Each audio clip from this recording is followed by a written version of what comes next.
The secret sauce to ancient Rome's early successes and dominance are two things you normally wouldn't expect. Now, a lot of people want to say it's their ability to organize, their discipline, or just a strong military training, and those are all very valid, but they are not the main two things that the rest of the ancient world did not have. One thing that the Roman Empire had, which most of their rivals did not, was the ability to sustain a very large population that they were able to extract an army from. Every civilization that rose to become some kind of great power generally evolved and grew along a river valley, and for the Roman Empire, that was the Tiber River. While the Tiber River was quite fertile, it was the conquering of the Po River in the 2nd century BCE from the Gallic tribes that helped secure Rome's ability to sustain such a large population. So aside from every male citizen having to serve in their army, what else made them so potent? Roman engineering. Now, it's true, the Romans learned a lot of their engineering from the Etruscans and the Greeks, but after a century or two, they innovated on their own. Around 300 BC, the Romans started building roads and they did not stop. They ended up erecting about 250,000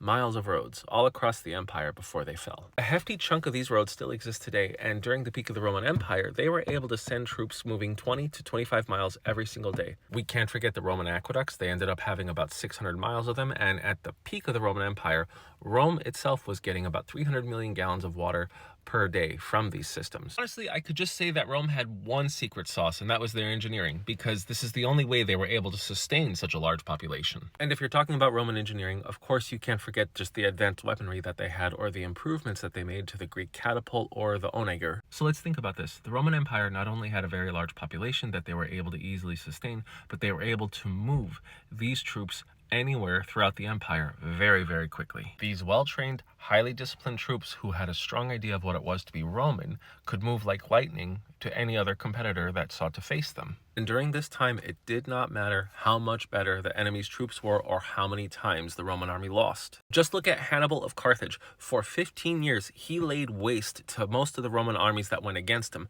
He kept defeating them, but what did the Romans kept doing? They would just lose 80,000 men, and within a year, they would field another very large army, up to 150,000 to 200,000, and send them against Hannibal one after another. But one of the big weaknesses that Hannibal had to face was that the Carthaginian Empire was quite spread out, so there wasn't this one unified piece of land where the troops were like, yes, we are defending this. The vast majority of Hannibal's troops were actually mercenaries, while the vast majority of the Roman army came from Italia, one piece of land with one general sense of Roman identity. By the year 215 BC, when Hannibal was completely defeated at the Battle of Zama during the end of the Second Punic War, the Roman Empire brought up 750,000 troops for the duration of that war. A similar story could be told with Perseus of Macedon, who successfully held off Roman invasion after Roman invasion, but finally, after the 3rd or 4th try, he ended up surrendering, even though he kept winning every single battle because he just didn't have enough troops and his army was already too exhausted. Sadly, the same thing happened against the Numantians in Spain. Every time the Romans tried to invade the Numantians, they were easily fought off. So what did the Romans do? They ended up just sieging the entire area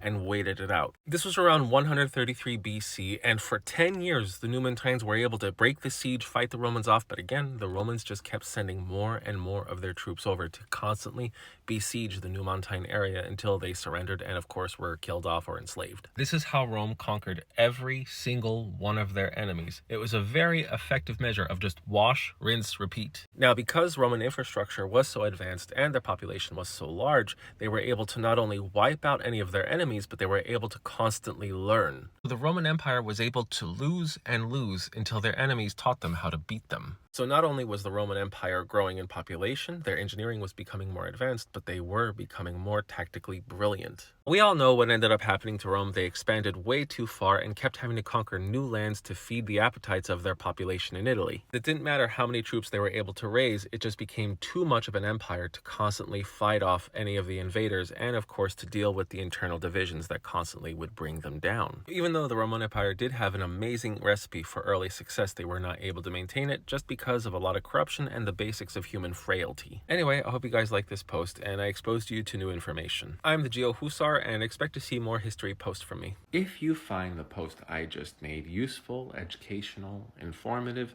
please feel free to subscribe to my YouTube, but the strongest form of support that you can give me would be signing up for my Patreon. Thanks.